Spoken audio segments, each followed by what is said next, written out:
Good morning. Do you remember the last three memory verses? Psalms 119, verse 173. Stand ready to help me because I have chosen to follow your will. James 2 and 9. But if you favor some people over others, you are committing a sin. You are guilty of breaking the law.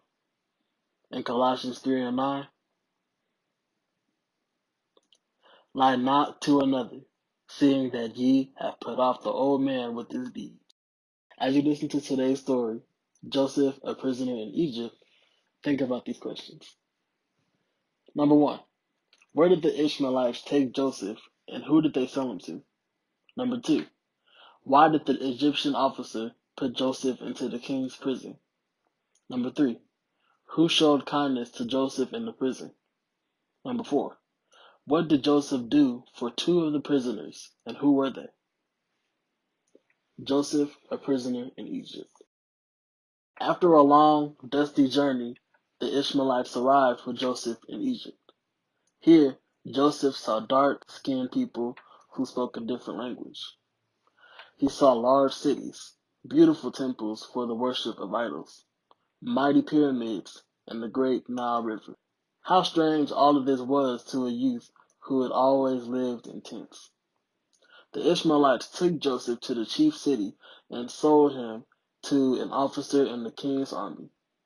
Joseph could never forget how terrified he was when his own brothers sold him as a slave. Nothing could be done about it now. He would just have to learn to be a good slave. God did not forget Joseph or the wonderful dreams he had given him. God was preparing Joseph for the time when those dreams would come true. Joseph did not understand God's plan, but he trusted God. Joseph's master, Potiphar, was a very rich man with many servants. Joseph learned quickly. He learned to speak the language and to be cheerful and obedient. Potiphar noticed that Joseph was honest and had a good understanding of business. After a while, he put Joseph in charge of his household and his wealth. Joseph did so well that he became a slave in name only. Then a strange thing happened. One day, Potiphar's wife tried to make love to Joseph, but Joseph would not let her. She became so angry that she lied about Joseph to her husband. He tried to make love to me while you were away, she said. Potiphar believed his wife and had Joseph thrown into the king's prison. How unfair this was to be a slave. To be a slave had seemed bad enough, but to be put in prison for doing right was even worse. But Joseph did not pout and feel sorry for himself. Instead, he was cheerful. The prison keeper was attracted to Joseph. Day after day, the keeper watched him. Finally, he decided that Joseph was the very person he needed to help care for his prisoners. Later, he gave Joseph full charge of all the prisoners. Now Joseph was as busy as he had been in Potiphar's house. About this time, Pharaoh, the king of Egypt, was much displeased with two special servants, the chief butler and the chief baker.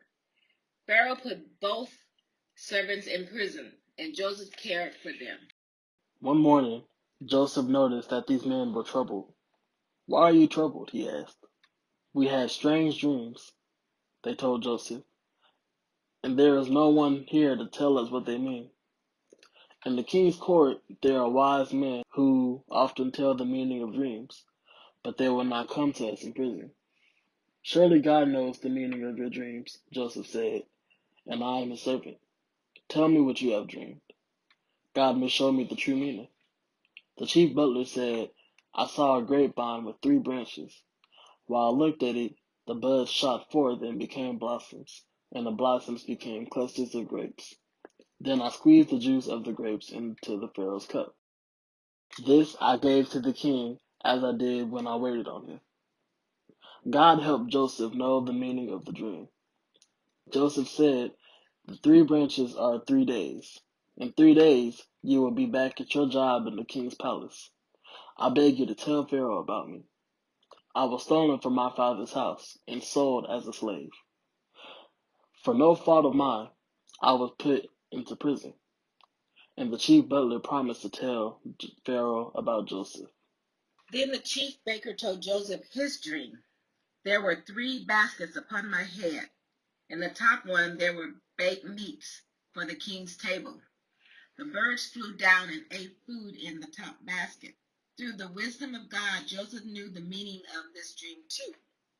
He hated to tell its meaning, but the chief baker insisted.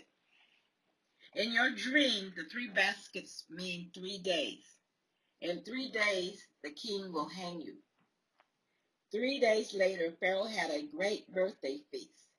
During the feast, he had the chief butler return to the palace and the chief baker hanged. But the chief butler soon forgot about Joseph. 2 years passed before he remembered to tell the king about Joseph. Now let's answer the questions. Number 1. Where did the Ishmaelites take Joseph and who did they sell him to? They took him to Egypt and they sold him to Potiphar, an officer in the king's army. Number 2. Why did the Egyptian officer put Joseph into the king's prison? The officer's wife lied about Joseph. Number 3. Who showed kindness to Joseph in the prison? The keeper of the prison.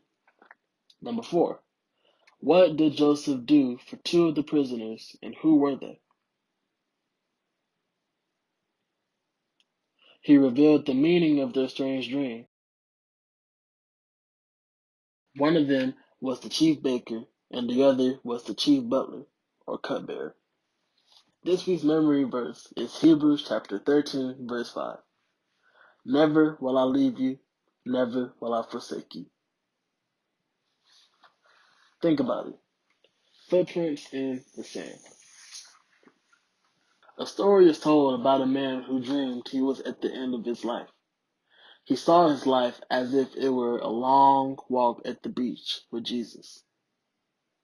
As he looked back over his life, he saw 2 sets of footprints in the sand along most of the way.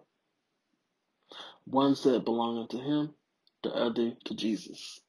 He noticed, though, that many times along the path of his life, there was only 1 set of footprints in the sand. He also noticed that it happened at the very lowest and saddest times in his life. This really bothered the man, and he questioned the Lord about it. Lord, you said that you would never leave me nor forsake me. You said that once I decided to follow you, you'll walk with me all the way. But I have noticed that during the most difficult times in my life, there was only 1 set of footprints. I don't understand why, when I needed you most, you would leave me. Jesus replied, my son, I want you to know that I love you and that I would never leave you. Look again at those footprints. During your time of trouble and suffering, the footprints you saw were mine. I was carrying you. Application. We can be certain that when we are going through the difficult times of life, God is always with us. Never doubt his presence. Even though you can't feel him or see him at the time, he keeps his word. Never will I leave you, nor will I forsake you. Hebrews 13:5. That is our memory verse also. Never will I leave you, never will I forsake you. This concludes the lesson for today.